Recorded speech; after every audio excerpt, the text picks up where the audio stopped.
तो दोस्तों आप लोग देख रहे हैं कॉटन न्यूज आप लोग का बहुत बहुत स्वागत है। दोस्तों मैं बता दूं कि खेसारी लाल यादव का एक और न्यू तगड़े सॉन्ग आ रहा है, जो कि देखिए अपने स्क्रीन पे जिस नए चैनल से आ रहा है JM भोजपुरी से, जो कि बहुत ही तगड़े लेवल का इस वीडियो को भी शूट किया गया है। ये अभी पोस्टर है, अभी टीजर भी नहीं आया है। ये गाना आ रहा है 15 तारीख को 11 बजे दिन में। RJ म्यूजिक पर आ रहा है, सॉरी RJ म्यूजिक पे गाना आ रहा है, जो कि बहुत ही तगड़े लेवल का है। जिस गाने का नाम है साड़ी के प्लेट।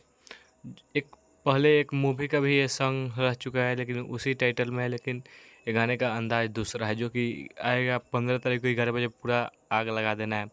ये चुमा चुमा को तो आग लगा ही दिए हैं लोग, जो कि बहुत ही तगड़े लेवल का इस वीडियो का भी शूट किया गया। बस गाना आते ही पूरा धूल उड़ा देना है। हम इतना ही कहेंगे, अगर हमारे यूट्यूब चैनल पर नए हैं तो चैनल को सब्सक्राइब कर लीजिएगा भोजपुरी की हर छोटी बड़ी खबर देखने के लिए। तब तक ले बाय, मिलता है नेक्स्ट वीडियो में। जय हिंद, जय भोजपुरी।